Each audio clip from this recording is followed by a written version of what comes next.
Okay, good evening once again. Thank you all so much for joining in this early.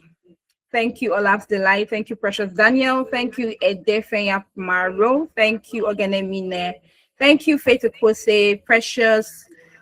Quite a lot of other persons that I can't see right now. Cecilia, Febuary, Goodness, Juliet. I think I have to Juliet here. Matthew. Thank you all for joining and for keeping to time. Okay, I really do appreciate you all. I'm sure some of you were here during our last month webinar and you are here again today. It shows that you're eager to learn and also update yourself, right? So of course, my name is Deborah Onojeta, and on behalf of my team at Deborah Onojeta Consult, I want to officially welcome every one of you to our February webinar edition. Somebody should clap. You can do a virtual clap, right? Okay, so I'm just going to drop a little rules and regulations, not like rules and regulations anyways, but just something to help the flow of tonight's webinar. So first of all, everyone, you have to mute your mics, okay? And the reason for this is so that you can hear when our facilitator is actually speaking and you can also take notes, okay? And then secondly, please be sure that you're in a quiet place that will help you hear better. And make sure that you're with your notepad. See, I'm in mine. Okay, I'm with mine. So make sure you're with your notepad, you're with your pen, so that you can actually take down notes, okay? Also, if you have a question, please write them down because we're going to be taking questions at the end of the session. Okay, so you can write it down or you can send them on the group, right? My team are on ground to actually get to see them and notify me, you know, when you have a question. Okay, so tonight we're looking at mastering business finance, how to assess, how to manage, and how to grow your business money the right way. You know, most people don't know that there is a difference between your money and your business money. Your business money is not your money, right? And your money is not your business money. Yes, you can probably also take loan from yourself for your business, or even probably from your business to yourself, but you know that there is a difference in that.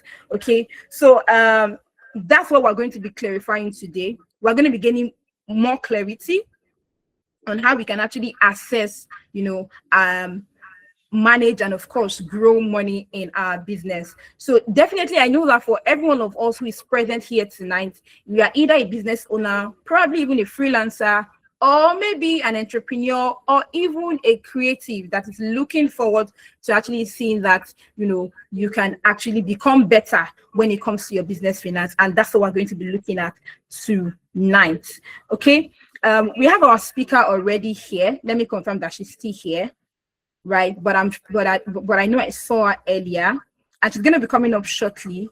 Okay, yeah, she's still here. So she's going to be coming up shortly, but before that, I will just be doing a little brief of what the session is all about tonight. Now, I'm sure that for some of you, probably at the end of the month, you ask yourself, oh, I made money this month, right? I knew I received a lot. If you go to your OPay or your PalmPay, for those who use microfinance bank, or if you go to your commercial banks like Access Bank, UBA, and the likes of it, you know that money came in on a particular month, but you don't even understand how the money went out. You don't know exactly how the money went out. So these are the things that we're actually going to be talking about. So tonight we'll be talking about how you can actually position your business, you know, to assess money. There are some businesses right now that even when you ask them, do you need money for your business? They will tell you yes, but that business is not even well positioned enough to actually assess money. Okay, so we're going to be looking at that. We're also going to be looking at how you can manage finance intentionally, not emotionally, because most people, they use emotions when it comes to business.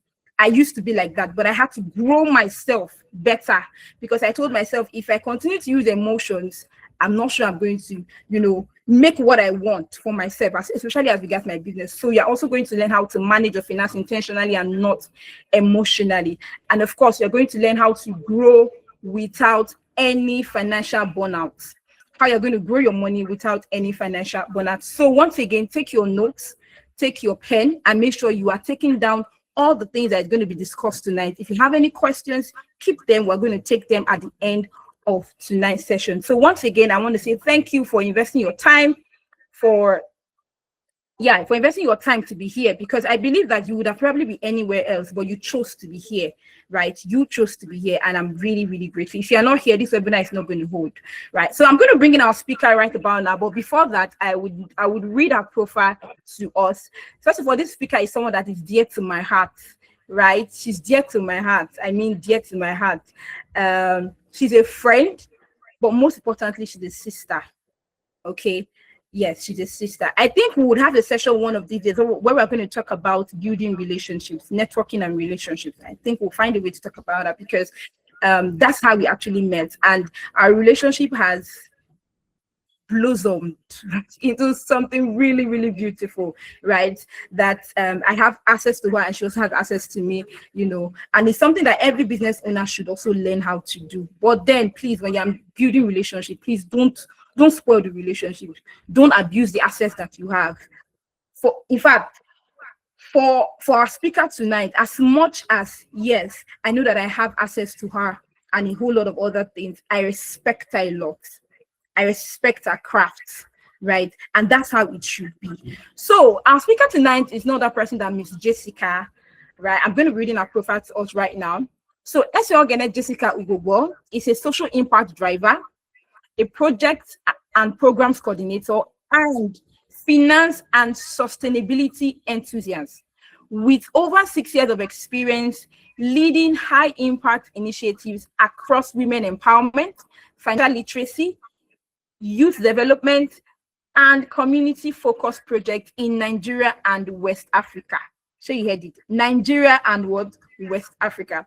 She is a Tonu Elumelu Foundation 2025 alumna.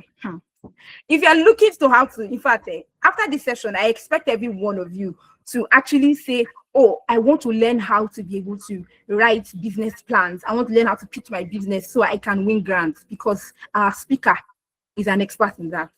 I don't like using the word expert sometimes, so but permit me to use that word today, right? Now, she's recognized for her work in ecotourism and social enterprise through My Worry Picnic, an initiative redefining leisure, sustainability, and green space activation across Delta State. I can vouch for that. You know why? Because I'm also a team at My Worry Picnic. Okay. Okay, I said, and the Establish Her program at the Royal Iwere Foundation, a 6-month development curriculum equipping more than 100 women with digital, business, and personal development skills. As founder of the Finance Workshop, she champions accessible financial literacy through simplified learning tools, including her personal finance journal. I think I will allow her to talk about this personal finance journal by herself, but I would love to tell everybody here that if you can, please get it, because I am a living testimony of that finance journal. It has helped me all through from 2025, even up to this time. So if you can, please make sure you get that, okay? And has executed financial literacy tours across some tertiary institutions in Nigeria. She has trained thousands of youth, including serving as a facilitator for the NBC Youth Empowered National Program, where she taught financial literacy and project management to core members. Jessica also plays an active role in global development and community health initiatives. She contributed to the Ajovi Family Foundation Medical Outreach, which delivered 300 plus eye screenings, 20 plus surgeries, and empowerment support across communities in Ethiopia's local government area. She coordinated the launch of the Developing Foundation in Accra, Ghana, overseeing logistics partnerships, donor engagement, and community impact planning. In 2025, Jessica joined Lightbulb Consults, a project management firm, as programs associate, strengthening visibility, strategy, and community engagement for high impact initiatives. She holds an HND in banking and finance, a financial modeling and valuation certification from CFI/ALX, and a project management certification from Ladies in Tech Africa. Her work is guided by the belief that finance can fuel sustainability and structured impact can transform communities, one project, one life at a time. Jessica is steadily building her influence as a trainer, facilitator, speaker, and development advocate dedicated to empowering women, youth, and undeserved communities with the knowledge, systems, and opportunities they need to thrive. With a virtual clapping, I want to be seeing it, please. With a clapping, if you want to stand in your room, you can. I could do that right now. But with a clapping, I just want us to welcome our speaker for tonight, Miss Jessica Ugbobor. Please, you have the floor, ma'am. Thank you so much for the introduction and the warm welcome. Oh my God, thank you. The claps are still coming in. I'm so honored to be here tonight. All that long read was trying to say to us is that I'm passionate about financial literacy when it has to do with talking about money to individuals and business owners. Call me.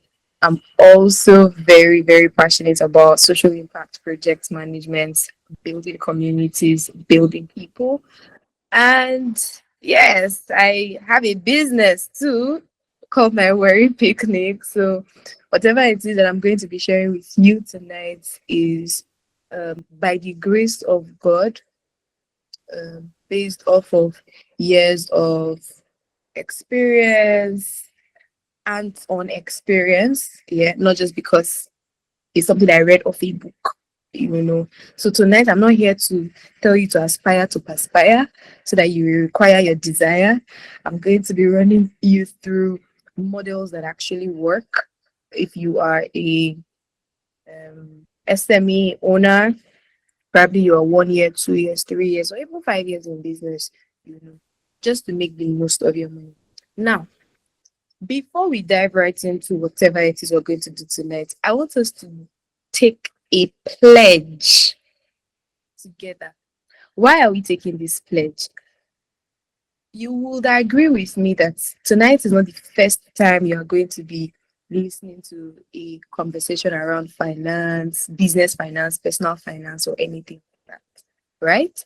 You probably have had conversations with other people before, you've attended webinars, you've attended even physical events, where people come to talk to you about your money, how you should do better. But for some of us, we remain where we are, or we even become worse than where we were, before we engaged in sessions like that. So one reason why I want this session to be different is because after tonight's session, I'm trusting God that your business finance will take a better turn and you will be more intentional about your business and your business finance. And that's why we're going to take this pledge together, so that by the end of the year, when you are looking back at your books, you remember that, oh, you did a pledge and Jessica will come for you. If you do not, well, yeah, it might not really come for you, but then it's just you versus yourself, So I don't know how we're going to take this pledge. Maybe you can type it out. When we're done, I will share it with Miss Deborah so she can also share it with you guys with the community. But if you can unmute just for this moment, I would really love that before we dive right into it. So I would say a line and you repeat after me. In fact, wherever you are, you can even lay your hands on your chest. And yes. So this is your business finance pledge. You repeat after me. Say, I am a disciplined business owner. I am a disciplined I am a business. I am a disciplined business owner. My business money is not my personal money. My My business business money money is not my money. personal. I will know my numbers. I will I know will my know my numbers. numbers. I will track my cash flow. I I track my cash flow. will track And I will spend with intention. I'll spend with intention. and I will spend with intention. I will build structure. I will I will do spend. I'll build structure. I will not operate in chaos. I will not I will operate. not operate in chaos. I will prepare my business for funding. I will prepare my business And grow with clarity, not confusion. and and grow grow with and clarity. grow with clarity, not confusion. From today, From today, my business will Make not money. just From today, my business will not what just will make not money, just make money, it my will business will manage not money money. wisely. It will manage to money. manage money wisely. So help me Money. God. So help me God. So help me God. Yes, thank you so much for saying that pledge with me. And I hope that you stay through to that pledge for your business. So let's see what we can run through within the next 30 minutes. Tonight, we're going to be talking about. Don't worry, after this session, if you didn't get the pledge or you missed out on any part of it, I'm going to share it with Miss Deborah and she'll share it on the community with you guys. Okay, yes, I would definitely share that.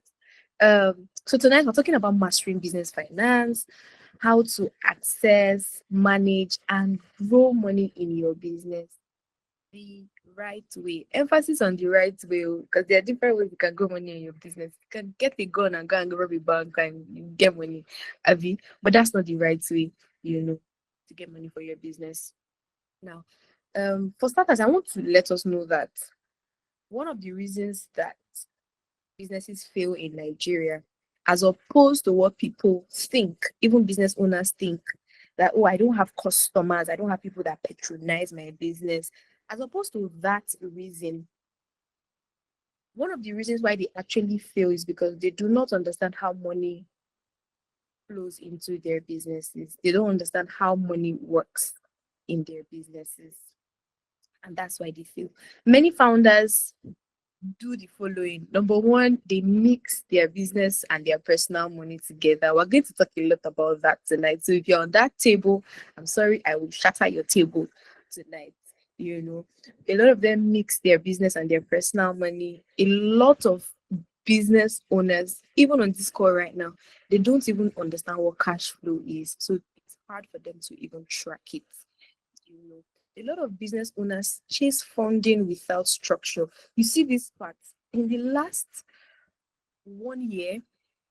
Oh, I've experienced it a lot, and it amazes me because you hear that there's so much funding available right now for small businesses. Doesn't mean that you have to jump at all of them. You need to sit yourself down and look at your business and first prepare your business, to be ready for funding before you even chase for it. But you see people every day, oh, there's Tony, okay, let me apply. There's this one, okay, let me apply. There's that one, okay, let me apply. But your business doesn't even have structure. You don't even understand your numbers. So what are you actually applying for? So some founders also grow sales, but they remain broke. But today, we're going to be fixing all of that. And that's why this session is going to help you see money clearly, manage it confidently, and grow it intentionally. So we'll be looking at it in 5 parts. And I hope that time will allow us. The first part is how to properly structure your business finance. This is very, very important. We're starting from structure. Very, very important. The reality, and this is the reality for many small and medium enterprises. In many small businesses, money enters one account. And the truth is that if that's the case for you, it doesn't entirely make you a bad person. It just means that, you're getting the information now so that you can do better in that light, right? So we're not judging you. Money enters one account, and it is from that account that school fees will come out. If you're still in school or you have dependents, your personal upkeep money will come out. The expenses on from that business would also come out. And at the end of the month, you now say things like, I made money, but I don't even know where the money went. So you see that you may have made so much sales, you may have gotten so much revenue, but because there is no clear pathway to identify the monies that are coming in, to categorize them, you can't even track them. They get lost. So you see that for most people, it's not a revenue problem. it's not that they are not making money at all. And when I talk about making money, I'm a big advocate of small drops of water making a mighty ocean, because that's how it works for most of the great people today. There is nobody, absolutely nobody that just blows, that you sleep and wake up and they say, oh, this person just blow. You know that blow sensation, like this person just make up. No, it's a it's off series of compounded efforts. So there are days or there are months where you make just two sales. But you see, if you make just two sales, for example, you get just two clients. For people that are freelancers, maybe you're in the tech industry, you get just two clients, for example. If you have proper structure around how money comes in and how money goes out, you see, with those two clients, oh, you'll be able to build an entire empire, because you know how much, you can clearly define how much those two clients are paying you, and you can clearly also define how much you are spending to deliver on those clients. So you can separate your profits, you can separate your operating expenses and all of those things clearly. So now that we have identified that this is one problem that a lot of small and medium enterprises face, how do we now solve it? Number one, and these are very practical structures that you need. And I'm saying that you need because something else that we also miss up is some people will say things like, oh, I beg, well, it's just this small business I'm doing now. I don't need to put myself through all this many stress now. I beg, I beg, I beg. The truth is, except you are not thinking of your business in long term, except maybe whatever it is you're doing now is just a hobby. You're not thinking about your business in long term. If you're thinking about your business in long term, from the very first day you start that business, you will treat it as such. So from the very first day I started my worry picnic, I did not think of it as yes, it was a nice idea, but I never saw it as just a nice or fancy idea. I'm sorry. I've always thought about it as a company that we serve the high and the mighty. So if I'm thinking about it as a company that will serve the high and the mighty, I have to structure it as that. So you might be producing peanuts or granuts right now, and you're doing just 10 bottles in a week or 10 bottles in a month. Don't sell yourself short and say, I beg, when I just this small thing I take the, gather my house rent or pay my school fees. No, no. Or make I wait. There's also this sensation that let me wait. When my business has started attending to like 200 clients, and hey, I can now go and open business accounts. I can now have staff. I can now do this. No, no, no, no, no, no, no. From the very, very tiny little detail in your business, you can set structure with it. So number one practical structure that your business needs is to separate your accounts. I know you have heard this before, but I want you to hear it again. And I will sound it again this time. Separate your accounts. And this is different from saying, oh, keep your business money in a separate account and keep your personal money in a separate account. Yes, while that is beautiful, something I have also come to learn over time is, you see, even that account you call your business account, that is just your business account, you still need to further categorize it and separate it into two: your business income account and your business expenses account. The reason is because if you have just one business account, and I'm speaking from experience too, because if you have just one account that is your business account, let's say maybe that's your so my business account is my worry picnic. We have a bank account with UBA at the moment. So let's say while we're using UBA account, that's where our income comes in, and that's where our expenses also go out from. Let me tell you the truth and the honest truth. As much as you might be great at record keeping, sometimes your monies might get mixed up and you're not sure how much profit you have per time, because in one account you have both income and expenses mixed up together. So how can you make it easy for yourself? Separate it. Have an account that is your business income account. So as income account, it means that any money is coming into the business, that's where it goes to. If you now want to spend, you can move monies from that income account to the expense account so that when you want to spend, you spend from the business expense account. At a glance, if you look at your income account, you know how much more income that business has. At a glance, also, if you look at your expense account, you know how much that business has expended. And it's easy for you to know whether you're growing or whether you're stagnant. I don't know if this makes sense to anybody.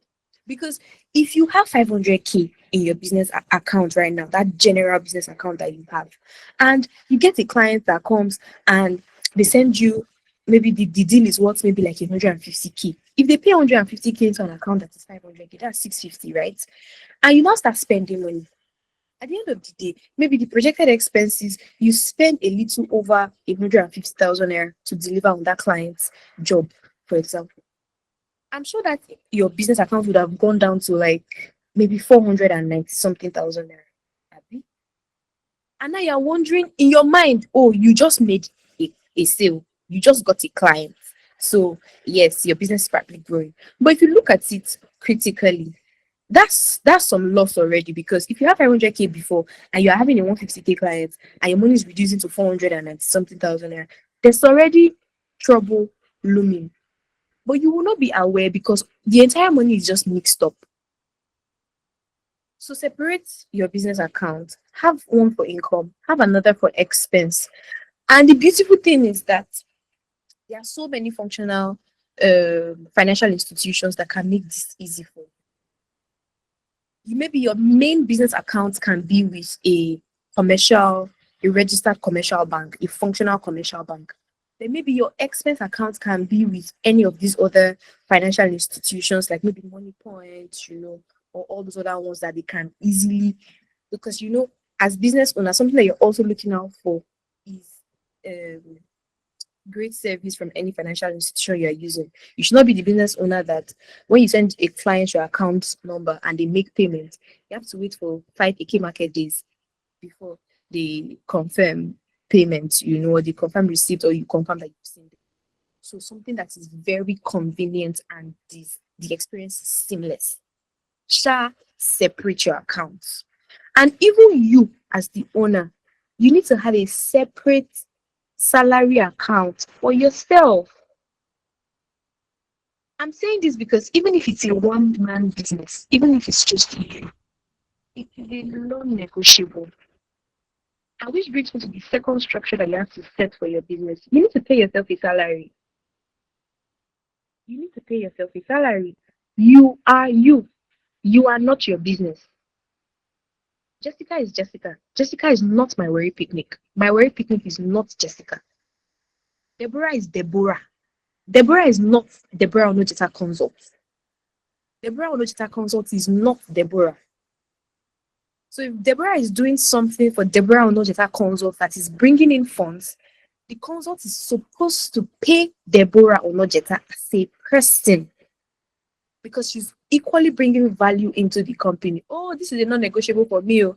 My team currently, my account officer knows. The truth is, especially if you're building something that you want to be sustainable, you can realistically say you don't need to pay yourself as much as, but pay yourself something.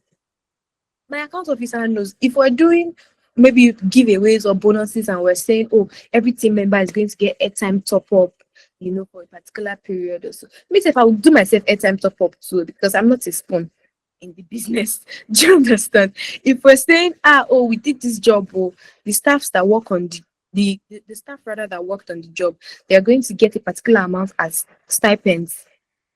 I could say, I may not get up to the amount that I may pay my staff for that particular job, but I'll pay myself something, even though it's lesser. I will send it from that account to, I'll make sure that it sends from that account to any of my personal accounts, maybe my OPay or my PalmPay, so that when I see that, I'll know that, okay, it's my reward for this labor. Do you understand? It's very important. And I've heard business owners say things like, but we don't make so much. How do we now how do I handle paying myself a salary or stuff like that? My darling, if your profit from that job is 2,000 naira, if it's 500 naira, pay yourself. Pay yourself, please. And something that we forget to do, I don't know if it's intentional for some business owners or it just happens when you're giving pricing, because a lot of all these things too, pricing has a big role to play. Some of you really, really sell yourself short. So when you're giving pricing, you've not really gone through all the direct or indirect costs, in delivering that service. So you don't even add your service charge, for example, and then you just go ahead to call a price for a client. And by the time you've spent the expenses in delivering that job, you realize that there's nothing left. So maybe for some of you tonight, after this session, all you need to do is go back to your pricing, because that's the source of that's one of the source of cash into your business, right? So for some of you, you're probably not pricing right. You're probably not pricing right. At my worry picnic, if we're coming to give you a full experience, you see it there in your invoice. There's service charge, so that you know that there are people that are going to do the job, and these people are not Father or Mother Christmas. They'll get paid because it's human resource. So you to treat yourself like that in your business, and no matter how little it is, pay yourself. Like I said, you are not your business. Your business should pay you for your role. At my worry picnic currently, I'm the creative director. So even though sometimes creative director know they collect better money right now, but whatever it is, I will still pay myself. Do you understand? Number three structure on this part is that you need to know your numbers. You see, don't tell me that you're a business owner and I ask you a question like, okay, on an average, how much do you make in a month? And you can't tell me, you can't call an amount off of your head. That's wrong. In 2026, then you're not ready for business. I think you should just go and look for a 9 to 5. Even if you're doing a 9 to 5 on this call, I should still be able to get a figure from you when I ask you how much is your income on an average, or how much is your expense on an average. How much profit do you make weekly or monthly? What's the average amount? And I say average because I understand that for most businesses, it's not fixed. These things vary. And that's why you must have an average. You can say, oh, okay, in a month, we do around 100K to 150K as profits. That's after we have spent all our expenses, we've paid all our people, we do about 100K to 150K, and we usually still have about how much left in the bank. There's some business owners that they can't even tell you how much they have in their business bank accounts right now. You don't just throw things to time and chance. No, you're a business owner, you're stewarding something, and the amount of intentionality and discipline that you put into it also determines how far that business will go, how much you can stand the test of time. So as a business owner, you need to know your numbers. You need to know your total income. You need to know your total expenses. You need to know your net profits. You need to know how much cash you have at the bank at all times.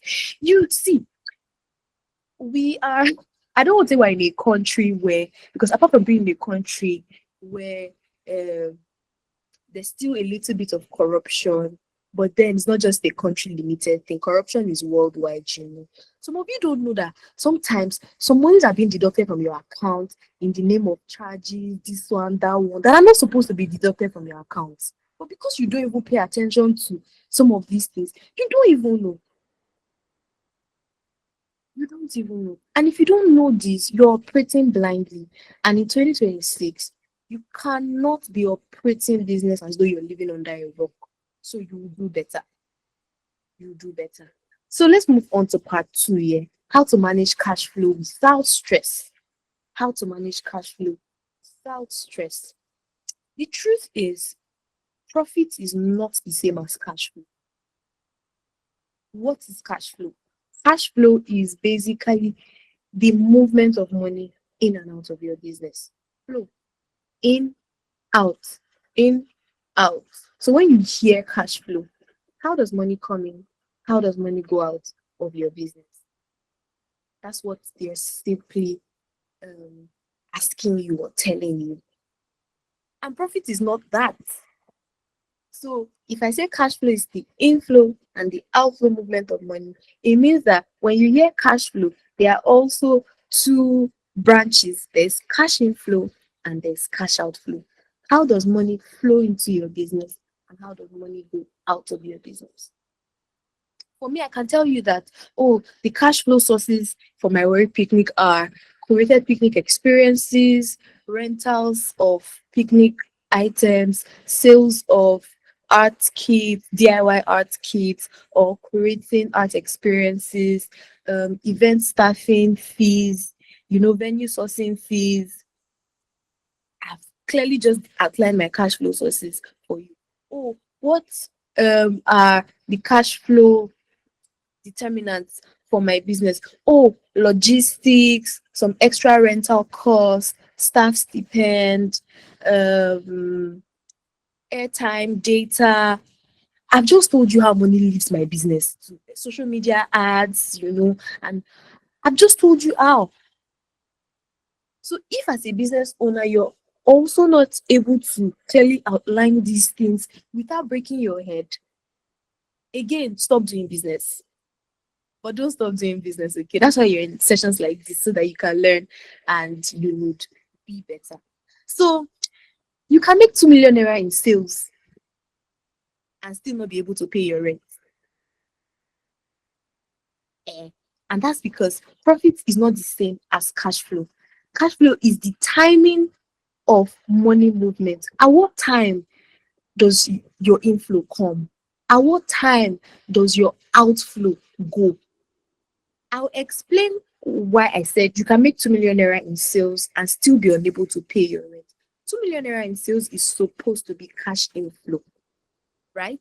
Because let's say if you're charging 2 million naira, if you're making 2 million naira in sales, maybe deducting your expenses and all of that, you might still make roughly 500k to 1 million naira as profit, depending on what it is that you're doing in your business. But if that 2 million naira did not come on time, if you sold on credit and that 2 million naira did not come on time, and it's almost the time for you to pay your rent, and you don't have that money in your account, do you see how you can still be unable to pay rent for that business? Because, yeah, you've made sales, but the money hasn't come in, or the money is going to come in later than, and that's why it's important that we understand the timing and the flow of money into our business. Right now, at my worry picnic, there are some clients that we can afford to um, deliver experiences to and not get paid immediately. By immediately, maybe before we deliver the experience, but there's a time frame to understand that, okay, it's either a certain payment is made before the delivery, and by the time we've delivered it, we would have been able to clear this, or even after delivery, is a certain time frame for you to completely clear it up. And that keeps us liquid, such that we don't end up using all of the monies that we have, to keep delivering, buy products, sell products, and you're not getting the money back because you're making sales, but they're not coming in as cash at hand. So some common cash flow mistakes that business owners make. Number one is that they sell on credit without control. I've seen business owners and I've seen a lot of them fret because sometimes a lot of them are too afraid. They're afraid to lose clients. So when people just come and, oh, please, I want to buy this, I can't pay now, I will pay you later. You now you're thinking, oh, because you have not seen any client this week and this client just comes, so okay, well, let me not lose this client. Okay, I'll sell. Somebody else comes again next, and you're just selling on credit without control. Control is saying that, okay, if I'm going to even sell on credit, what's the time frame that I can manage to stay liquid until these people pay me my money? So that I cannot be a business owner that has a big shop and I'm struggling to buy fuel in my gen. because it doesn't make sense. Number two, cash flow mistake. You don't plan for recurring expenses. So even if I'm going to deliver a picnic experience to a client, for example, I can tell you that, oh, you can decide to pay me at a later date. But there's something called logistics. You cannot pay me that one at a later date too, because at least at the moment, that's something that we outsource. And if I'm outsourcing that service from an external vendor, I can't afford to have credit relationships or debt relationships with my external vendor. So because I know off of my head what that recurring expense is, I ensure that there are some non-negotiables. I know that if we're going to deliver this service, this is how much I'm going to spend on logistics. This is how much we're going to spend on if we're setting up for 10 people or for 20 people, I know off of my head what it will cost. So you need to plan for recurring expenses and such that they will be non-negotiable in order for you to manage your cash flow movements. Another cash flow mistake that business owners make is the fact that they spend bulk inflow impulsively. So there are times in your business where it will seem as though every day is Christmas. Money is just coming in. Money is just coming in and it's pumping in and it's pumping in. And that period, you are feeling like Elon Musk.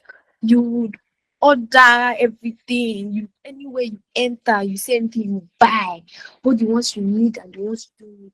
And then the rainy days will now come and you realize that you didn't even buy an umbrella. So you see that as a business owner, people shouldn't be able to, and this goes beyond just business finance now, even in your personal finance. I don't think it's right that people should be able to predict or tell when you have money and when you don't have money. Because when you have money, you will be loud. There will be signs. People will know. And then when you don't have money too, there will also be signs. People will also know. But that shouldn't be the case. If you're able to effectively manage cash flow with the understanding that not every day is going to be a good day. Not every day is going to be a good business day. There are times when monies will pump in like, it's just coming. And there are times when things might be slow. But if you can effectively say, oh, I'm going to spend during the times when monies are pumping in, I would only spend what's required. So the periods when it's not coming in as much as it should, you still have enough to cover for operational costs. I'm hoping that we're learning something tonight. I can see that someone is dropping the nuggets just in case we miss it, and that's beautiful. Thank you so much. The last common cash flow mistakes that we also make, I think I'll go faster from this point, is that you don't even have an emergency fund or an emergency business reserve for your business. So, my dear business owner, if anything happens right now and you go back to ground zero, your business finds itself at ground zero, what are you going to do? Where are you going to run to? Which account are you going to liquidate to say, oh, there's one account I've been sending 1k to or 10k to for the past 5 years. I think I can go and liquidate that account now and use it to save my business. Do you have an account like that for your business? Because life in itself is risky, and we're only sure about right now. We don't know what tomorrow holds for real. So it's just really wise that we have safety, we build safety nets for ourselves and for our businesses. So what's a practical cash flow formula that you can use for your business? You can do this. Yeah. You may not need to stick to it exactly how I'm going to say it, but it's a guide that you can now go back to your notes and rework to tailor it to your business and to your interest. Okay. So you can say, for every money that comes into this business, I'm going to split it like this. 50% will go to my operating expenses. 20% will go to my business growth. Maybe things like marketing, restocking new things, buying some equipment that we need to be able to deliver our services better. Another 20% will go to, if it's a one man business, another 20% will go to paying yourself salary or paying your staff salary, while the remaining 10% will go to your reserve or your emergency fund. You can use this formula, you can take this formula and tailor it down to what will work for you. And it's going to help you create stability and reduce panic decisions. Because when you look at your business, you know that my operating expenses are being taken care of. My business is growing because we're spending a good amount in marketing, we're restocking our goods, we are buying equipment that we need to deliver better. I'm paying myself well, as my staff are being paid well, and we have money going to emergency fund. So part 3, and very quickly, okay, so I would run through the formula again. I said 50% for every money that comes in to your business, 50% operating expenses, 20% business growth. Okay, somebody said I should come again. Okay, so I'm taking it again, yeah? 50% operating expenses, 20% business growth. Business growth, things like marketing, inventory, like restocking your inventory, buying tools or equipment that you need. Another 20% owner's salary or staff salary. Yeah. And then the last 10% for your business reserve or your emergency fund. So I hope we got it. Or anybody that got it correctly, you can drop it in the group. I need to run through the last 3 parts very, very quickly. So part 3, yeah, I told us that we're looking at this in 5 parts tonight. Part 3 is how to now prepare your business to access funding. How to prepare your business to access funding. You know, like I said earlier when I started, if you ask 10 business owners what's the major challenge they're faced with in their business today, 9.5 will tell you that it's funding. They don't have access to funding. And the truth is that most of them are not even funding ready. They are not. And it would interest you to know that funders don't invest in ideas alone. Oh, you had a nice idea. Oh, it sounds so fancy. Oh, it's beautiful to hear. But that's not what they're looking for. Founders and funders, investors want to invest in structure. They want to invest in clarity. They want to invest in discipline. So if all you have is just a nice idea, my darling, you have to go back to your business drawing board and build some form of structure, clarity. You see, this structure thing we'll be talking about is as simple as having a business account, identifying roles for your business, like, oh, okay, this person is manager, or I am manager. I have somebody that's social media manager. I have somebody that is maybe a secretary or an account officer. So when clients come, they go to the secretary. Secretary might now pass it on to manager. When manager looks at it, we look at how we deliver it. When we're done, social media person creates content and puts content online. Finish. That structure is not anything harder than what I just explained now. So I don't want you thinking about it like, oh, you have to buy 5 bags of cement and 20 blocks and start laying foundation. No. That structure is as simple as having a notebook where you write income. This is how much I sold today. Expense. This is how much I spent today. That structure. Structure is as simple as saying, oh, every working day of the week, the shop must open by 8 a.m. and close by 5 p.m. And whoever is closing the shop needs to send a report to the operational manager. And structure. That structure. So what are funders looking for? They are looking for people that have a clear business model. 1, they're looking for people that have a clear business model. 2, they're looking for people that have records of their income and expenses. 3, They're looking for people that have evidence of traction, or what they call social proof.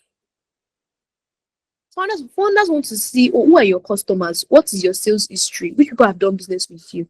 Not because they want to go and start investigating the people that have done business with you. It's just social proof to show that, okay, this business is actually serving real people and not robots. Number four, founders are also looking for your defined growth plan. Okay, the business is here right now. It doesn't have to be perfect, but there's a plan that says by the next 1 year, this is where we want the business to be. In the next 5 years, this is where we intend to position the business. In the next 10 years, we want to be an authority in, maybe you make clothes, you want to be an authority in the fashion industry in Africa. Founders want to see that there's a plan from where you are to where you want to be. And it doesn't have to be perfect, it just has to be clearly outlined. And the last thing that founders are looking out for is your financial projections, because at the end of the day, it's not charity. People that invest in businesses rather, even if it's a grant, like the Tony Elimelu Foundation that we just spoke about, that they will not come and ask you to pay them back the money tomorrow. They still want to see your financial projections because they want to give to businesses that have potential to make money. Oh, so what's your income statement looking like? What's your balance sheet looking like?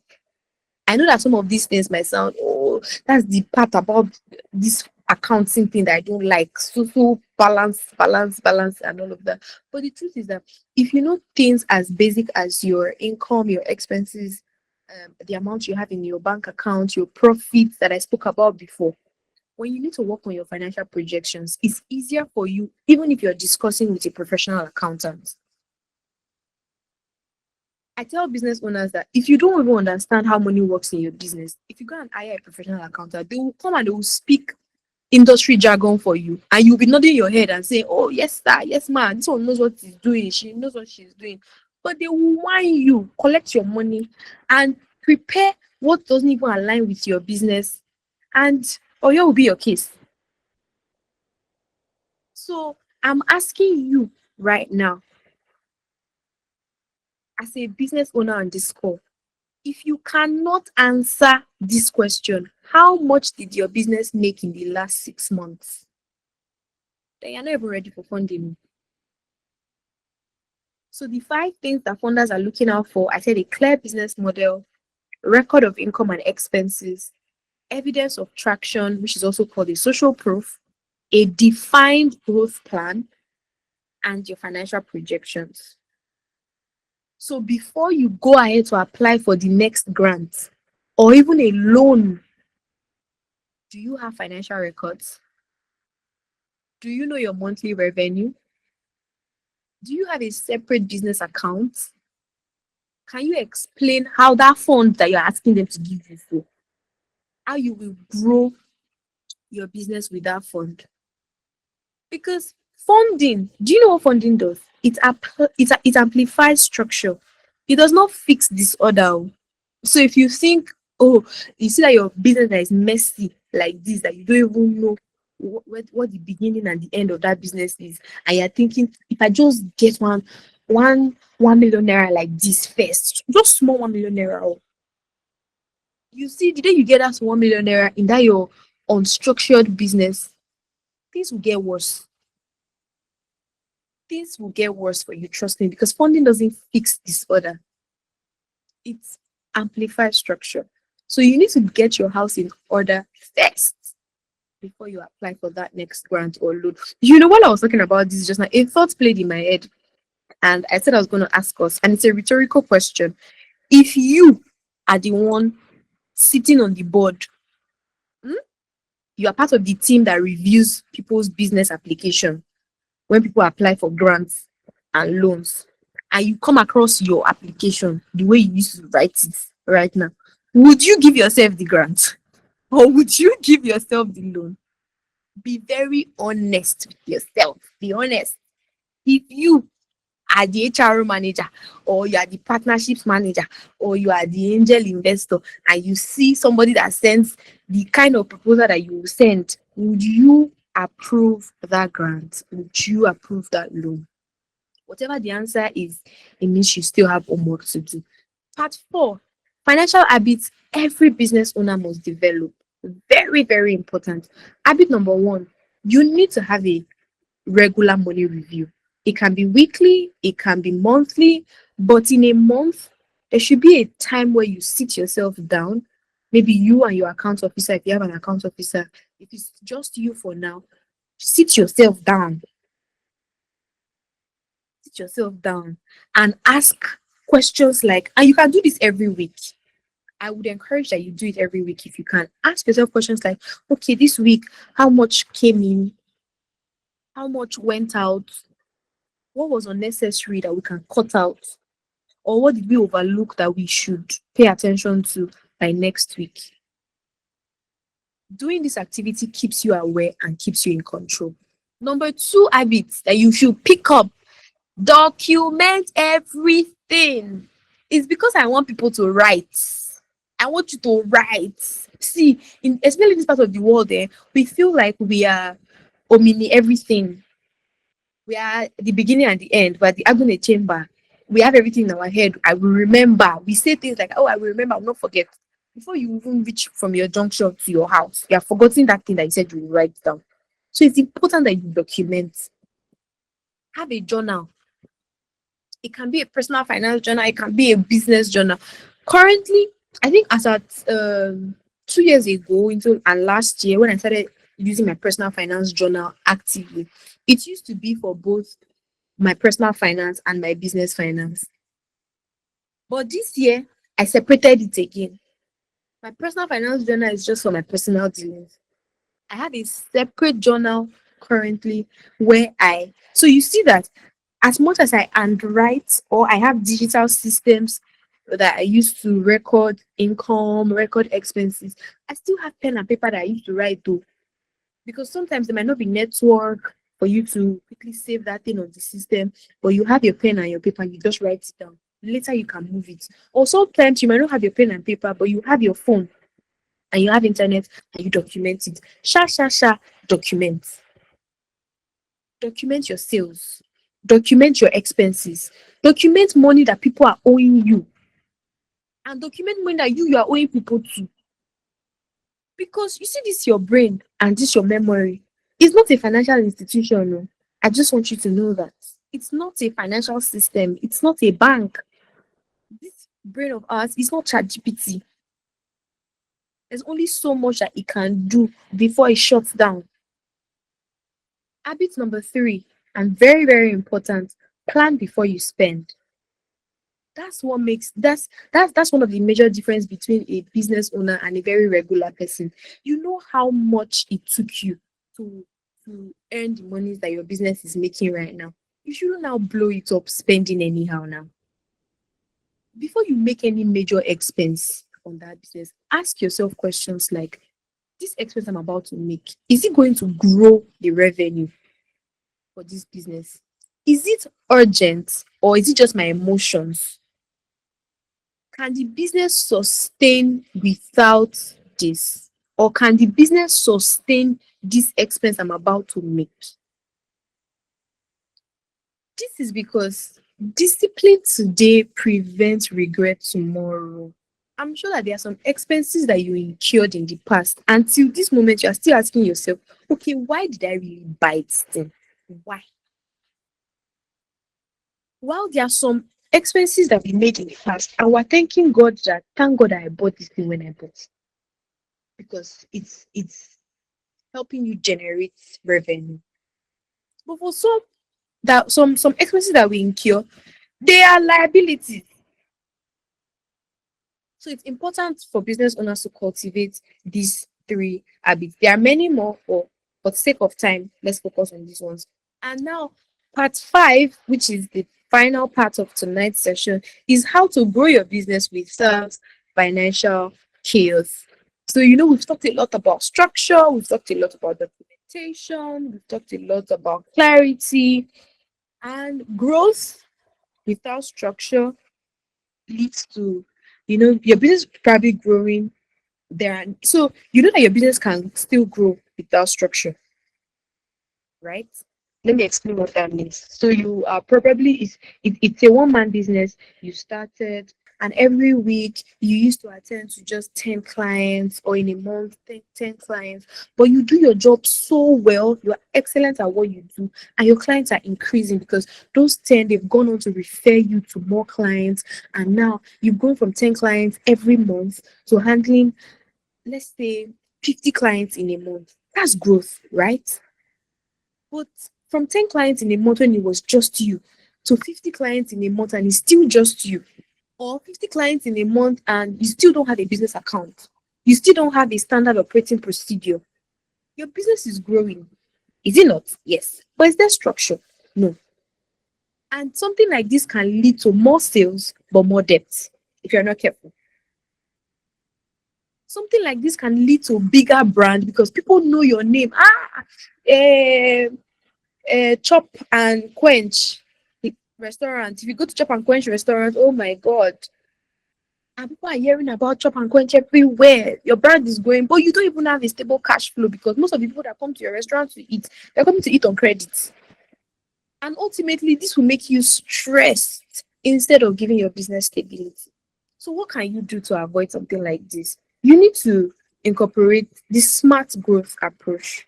And what's the smart growth approach? Number one, before you even grow your sales, grow systems, grow structure, put structure in place. And that's why I said it's easy if you think of your business long term from the start. So from the beginning of my worry picnic, I already saw that this thing is not about me. So over time, I need to have someone called a social media manager. I need to have someone called an operations manager. I need to have someone called an accounts officer. I need to have somebody called a support staff, a logistics manager. Over time, I know that I'm going to have somebody that is called HR.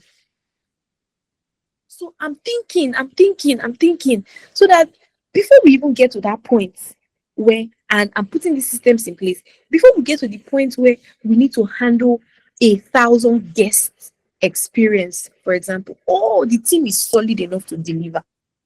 It's not when we have gotten 1,000 guest experience job that we're now running elter skater saying, now handle this, now handle that. No, put structure in place.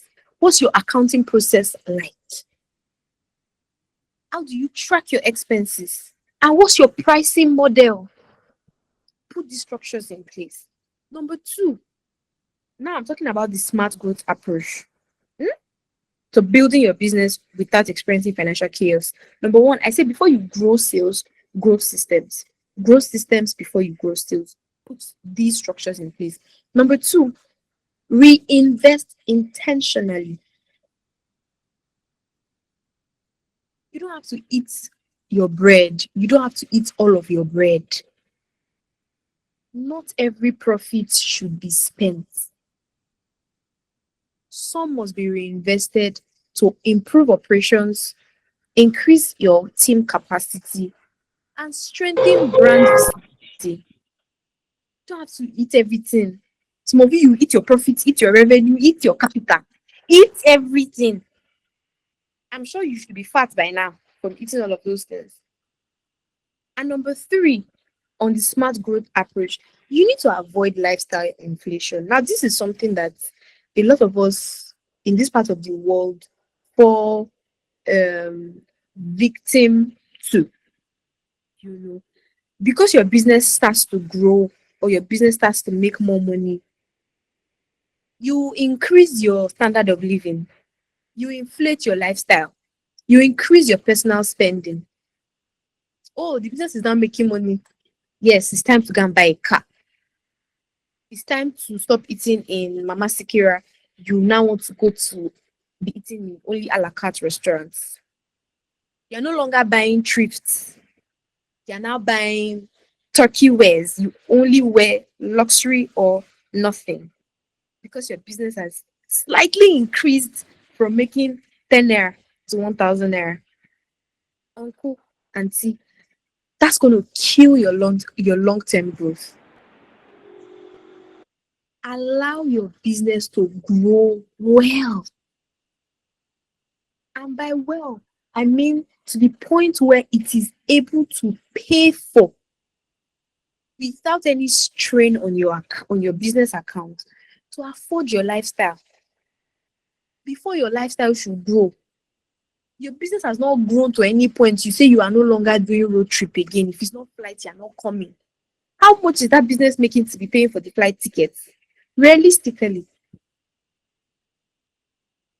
So it's important that I leave us with this framework tonight. And this just summarizes all of what we have talked about tonight. To master your business finance, I want you to remember this flow: structure, track, control, prepare, and grow. Structure, track, control, prepare, and grow. These 5 framework. Structure, number 1, structure your finances properly. Track, number 2, what are you tracking? Track every inflow and outflow. Inflow, income; outflow, expenses. You understand, right? 3, control. What are you controlling? Your spending. Control spending with intention.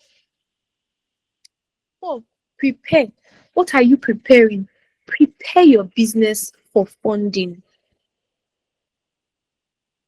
And I'm saying this because, I lately I've been sharing with people that it may seem as though I have the grace for funding on my head. And I pray that as many that believe you will receive funding for your businesses this year.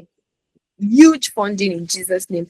Because for the different ventures that I've really started in this life, from when I started to do business, from when I had a baking business and all of that, apart from the small, say, my own personal money, I have always gotten funding for all of every single business I have started. And this is way back from 2019. Every single venture, I've gotten funding for it. From SML Bakes to the finance workshop and now to my Worry Picnic, I've gotten funding. So it's not a thing of pride to say that, oh, my business is self-funded. I'm self-made. Every money that my business is making right now came from my pocket. Well, good for you. We'll still celebrate you. But it's also something to say that it also shows that your business has potentials that people are interested in when you get funded. So that's what the prepare is talking about. And the last one, which is grow, is for you to grow with discipline and not chaos. Your business will never outperform your financial discipline. If you are financially indisciplined, there's only so much or so far that your business can go. And money is not just something that your business earns, it is something that you must train your business to handle. If you master how money flows into your business, you reduce stress, you attract funding, and you scale with confidence. Because ultimately, guys, a profitable business is good, but a financially disciplined business, that's what is sustainable. Thank you so much for being my audience, for following through. I've been seeing the nuggets. I think this is where I would draw the curtains tonight. I hope you found value.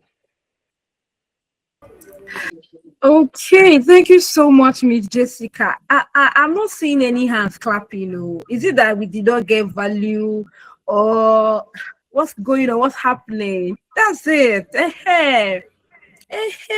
Increase the tempo.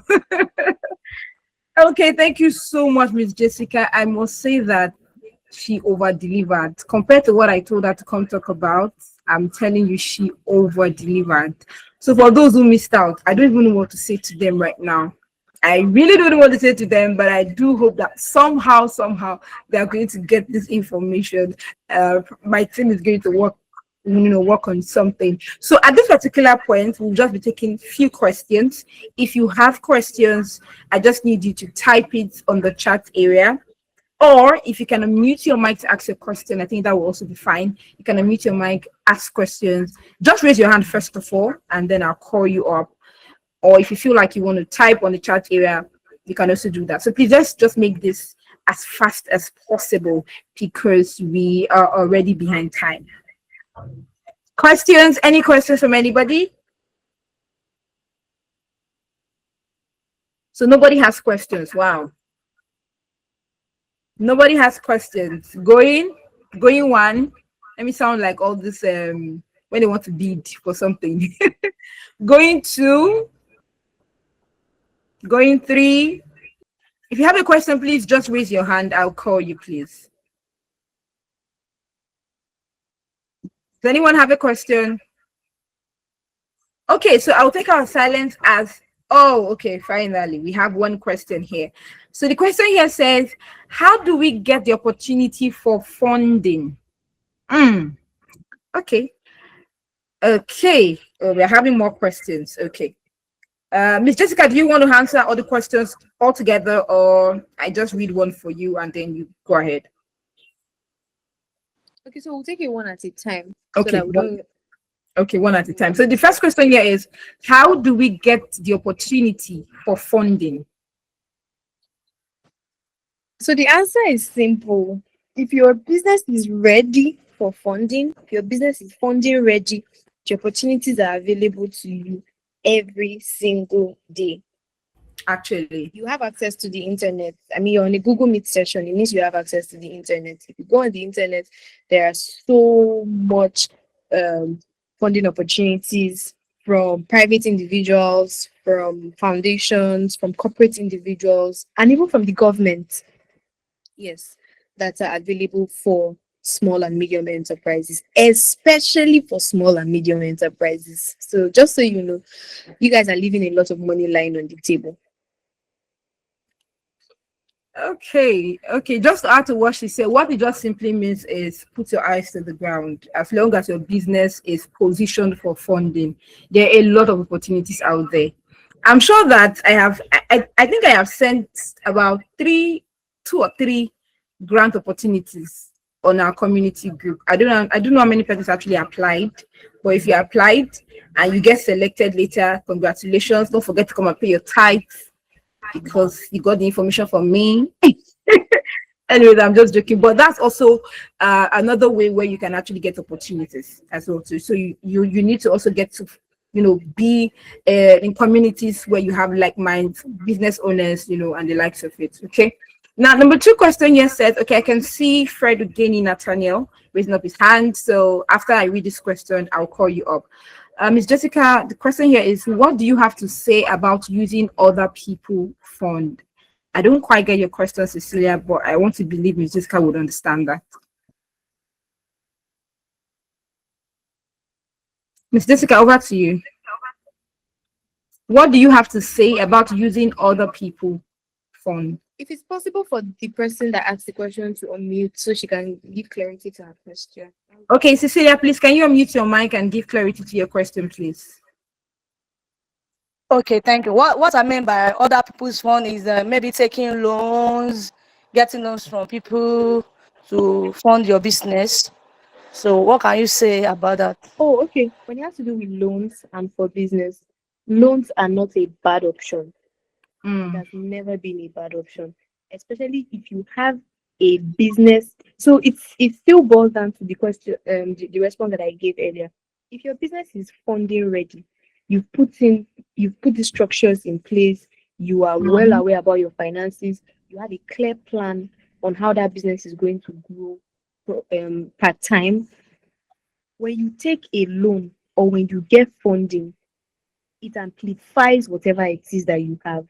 Like I said when I was speaking, I said funding does not fix disorder. If your business is still in a disorganized manner, if you take something like a loan or funding, you're setting yourself up for a trap that you'll be fall into.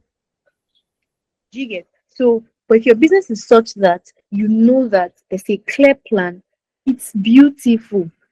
Taking a loan is a great option because you're able to utilize the funds properly such that you're able to pay back without stress and your business is still able to grow. Do you understand? But one of the reasons why we don't amplify taking loans as much as is because there are easier options than loans, which are things called grants. With a loan, you have to repay. With a grant, you don't have to pay back. So I always encourage business owners not just to streamline their options to just loans. I encourage them that loans should actually be the last resort. You know, let's say you have tried all the options and you're sure that that business is going to grow. But I believe that if you've even tried all the options, before you get the final option, there should be one that will click, and you might not need to take a loan. I've done different kinds of businesses. I'm still in business at the moment. I have not taken a loan from an individual or a financial institution to do business. But if you have a clear plan, like I said, and you've explored options like, oh, maybe the grant thing is seeming difficult for you to get, but there's a loan that is easily accessible and the payments, because something that you also need to look out for when you're taking out loan is what's the payment like, what's the interest like, so that you're not setting yourself up for trap, please. But if you've done all the due diligence and it's good, great, you can. Firstly. Okay, thank you so much for that question. So what that simply means is that loans are also one ways you can actually get funding for your business, but it should be like your last resort. Okay, after you've tried other ways, especially the grants, right? That's because of course taking a grant, you don't need to pay any interest, right? You don't need to pay interest. But if you feel like okay, just like Miss Jessica said, this thing is wasting time. I need this money now, like now, and you know that you can be able to repay back, especially with the interest incurred. Then why not? You can also go ahead to get that done. Okay, the next question, Natanya, are you here? Can you unmute your mic and ask a question, please? Thank you. Good evening.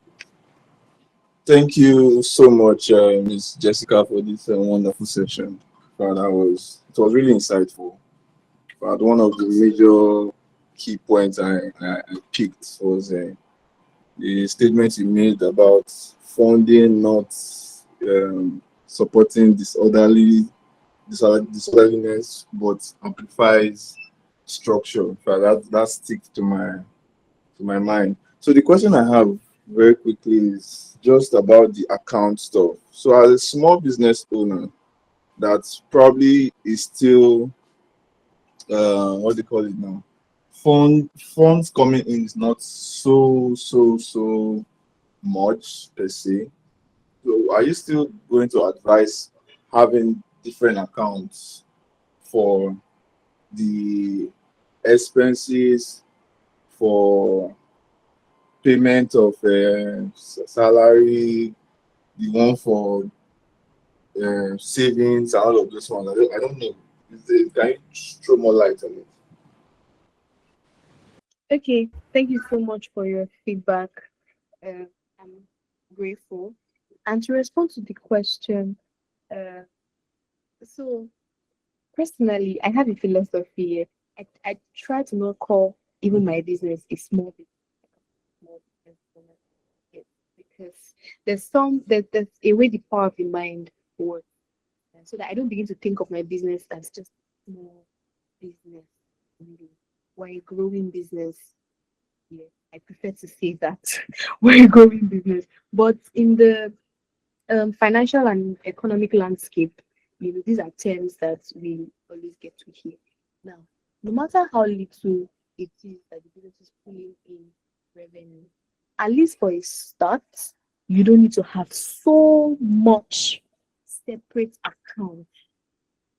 But that there's a business account, trust me, even if it's 1,000 naira, that is coming into the business, that you know that that 1,000 naira is not going to your personal account that has your name, rather it's going to the business account. It's great. So because it's not so much, or maybe your expenses, the things that you spend money on at the moment is not so much, you can afford to keep just one dedicated account. But then what you now have to do is ensure that your record keeping is tight. What do I mean by tight? If you're keeping all the money in one account, there should be a part of your record keeping that shows that out of all this money that I have in this account, not all of them are generally like capital. Inside this account, this is the amount that is like my capital. Inside the same account, this is the amount that is our savings. Inside this account, this is the amount that is. But for something like emergency fund, I don't advise that you have it in the same account. You can, because for most of these accounts, really, they're not so expensive to create. And even when you create it, it's an investment for your business. It's part of business growth and branding too. So it's not like it's money wasted. Do you get? For an account like Money Point, for example, it's free to create a business account with Money Point. So let's say you, for a small business owner right now, you have one with a commercial bank, and then you have another one with a financial institution like Money Point, for example. And then you have another emergency fund account that, remember, your emergency fund account should not be an account that you have ATM to, like you can easily withdraw money from, like you can easily access. No, then that's not even an emergency fund, because the temptation in you as a human will drag you, keep dragging you to go and be withdrawing. So that can just be a personal account that has your name, or you don't have access to it. It's probably locked. Maybe it's a fixed deposit account or something like that, and it's locked, for example. And then you're just sending that emergency fund there, and you're utilizing just this Money Point account and the any other commercial bank account that you have. Also, so that, because not everybody is fast, or they are good with keeping so many records. Also, so that your records are not all over the place and not messy. If you know that having just two, and you can be disciplined enough to work with such that one is now your income account, one is your expenses account, then you're good to go. Honestly, you're good to go. Your salary account can be your personal account. Any of the other accounts you use, with OPay, PanPay, or whatever you pay is that you use. But at the core, all that we've said tonight is these are must-haves. Let's see how you can tailor it to something that works for you, or that works for your business. I hope that answers your question. Okay, thank you so much, Miss Jessica. So, does anyone else have any other question? I didn't see any other person drop any other question, so I will take it that we do not have a question. When she said make sure that your recording is tight, I'm a living example of that. In fact, I mean, DOC is a living example of that. So at the moment, right, we have just one account at DOC. Right, even though I think a few days back I was speaking to the operations manager. Of course, for some of you who follow my content, you will see that I've already been talking about the fact that we're building structure, we're building systems, right? So I was talking to my operations manager a few days ago, and I was letting her know that we need to, have other accounts where we have one for income and one for expense. I didn't even know she was going to talk about it today. Now, you see when she mentioned that your record must be tight, it has to be tight, if you want to maintain one account. Because God knows that the madness I had in 2025, I am not ready to have that same madness in this year. And that's the reason why we are actually having multiple accounts, to be able to track our income effectively and also track our expenses effectively, right? Because even from this one account that we have, because of the record that we already have, of course, we're always writing, right? We can be able to tell that this is the amount of money we have on our expense accounts. It is in one account too, but we have an expense account. We have recorded it down. This is how much we have on our expense account. This is how much we have on our profit, or what we are saving. Let me put it that way, on our savings account. So it means that if the expenses account has run dry, we can't spend anything. No, we can't do any expenses. We need to start making much more money, right, to also even double up on our savings and the likes of it. So I think it's best that you could actually just have separate accounts, just as she has mentioned, just have separate accounts. Thank God for microfinance banks right now, where you can just open your account for free and you can just go ahead and start using it. Money points, you can actually get to use money points, right, for your business account as well too. Can use that for even expenses. It's actually even going to be faster for you, especially when you want to disburse funds for one thing or the other. Okay, so I don't know if any other person have any other question. Once again, I want to say a very big thank you to everyone for joining tonight's webinar. A very big thank you to Miss Jessica, my friend and sister. Thank you so much for joining. Thank you so much. I really, really do appreciate this. And while I was going through the persons that were here, I noticed that one of my mamas is here, Mrs. Zainab Sani. Thank you so much, ma, for joining this webinar. I am really, really honored to have you here. I want to say a very big thank you to everybody, because for you to actually be here, it means that you are invested in your growth, not just your personal growth, but also your business growth. And you also want to know how money really works for you.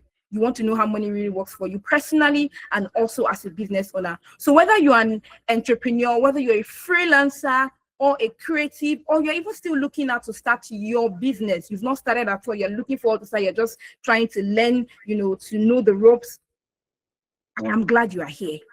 I'm glad you're able to learn these things. So what we want you to do right now is to go back, revisit your notes. If you did not write, I don't know about you guys, but I wrote. Like, I literally wrote down a lot of things. So if you did not write anything, I don't know how much your brain can really, really accommodate right now. But if you feel like, your brain is ChatGPT and can store everything, even ChatGPT sometimes they lose in memory. Or if you feel like your brain is ChatGPT or any AI tool that you can just remember everything, is absolutely fine by you. But what we want you to do tonight is to go back, review your notes, right? We also talked, Miss Jessica also talked about, financial habits. Go back and sit down, ask yourself questions. You are the only one that can tell yourself the truth. So go back and sit down. What are the financial habits that I am missing out on, and see how you can work on it. And if there's anything that you should really, really pay attention to, is execution. So this weekend and the coming week, in fact, for the rest of the year, commit to taking a financial action for yourself and for your business. It is very important. It is very, very, very important. It is very important. Now, we've understood tonight that most of the businesses that fail, right, they don't just fail because, they are not making money, but because they don't have a proper structure to money. Right? Because they don't have a proper structure to money. So even while you're preparing yourself to apply for a grant, make sure you have that structure. Make sure you have that structure. It is very, very, very important.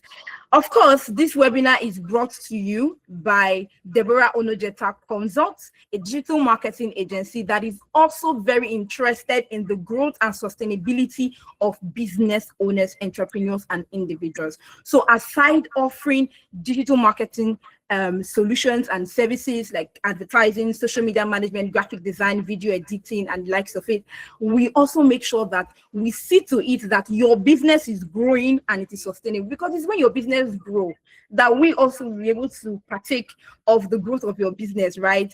But I just want to let you know that DOC is committed to your growth, and you being a part of the business that sells community is one way you are actually going to benefit from everything that DOC actually has to offer. Yes, the business that sells community is an arm under Deborah Onojeta Consults. Now, as we always do, just like we did in our last webinar, please, I want to beg us. I know that there are some persons who have left this meeting right now. They have probably gotten the value and they've gone. It's fine, I understand. But for us who are here right now, I need us to do one thing for me, please. I want you to go to Instagram, I want you to go to LinkedIn, and I want you to go to Facebook. Please type Jessica Ugbobor and just click on follow button. I just need you to do that for me, like right now. We're leaving this call right now, but this is what I want you to do for me. This is a way to say thank you to Miss Jessica. You got this session for free. If I tell you the things that Miss Jessica, the sessions that she has, that you have to pay for, trust me, this you just got for free right now. is one of it. Let's not even talk about the books that she has written. Yes, she has a lot of books. So if you feel like you still need more clarity about what you've learned tonight, please, I will drop a seller link on the group. Just go there, visit the seller, and think and look at all the product that you know that you can probably get to help you grow financially. But please, I want everybody, go to Facebook, go to Instagram, go to LinkedIn, just type in Jessica Ugbobor and follow. I will know if you follow her, because she's going to come and tell me that, oh, some persons followed me. So please do this for me. And another thing you're also going to do is to go to Instagram, Facebook, and LinkedIn, and then type Deborah Onojeta Consults and follow us. That's what we're asking for.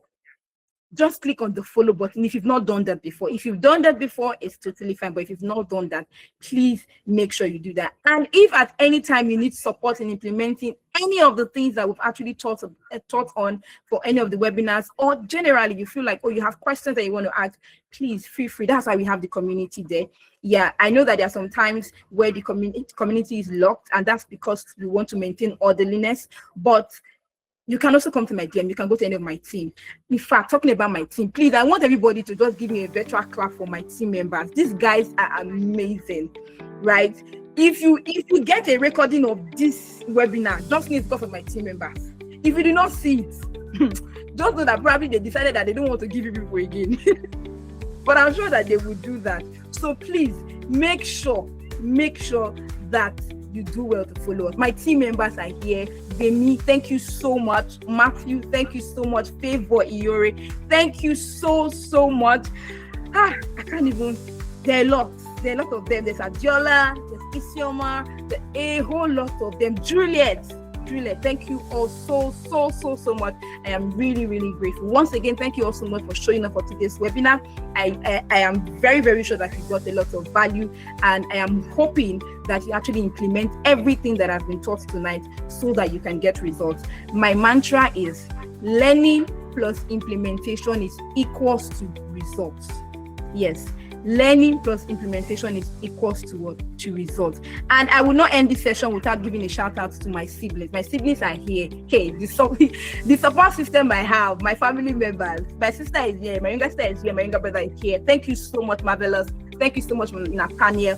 I really appreciate all of you. Thank you so much for the support you guys always give to me. Give to your big sisters. I'm so proud to have you all. And yes, it's a wrap. Thank you all so much for joining tonight's session. Do have a wonderful evening and see you soon. Please do not forget to drop your review on the group. Drop your review. Tell us what you learned today. Tell us how you're going to apply it to your business. And we want to get to hear your testimony as well. Good night, everybody.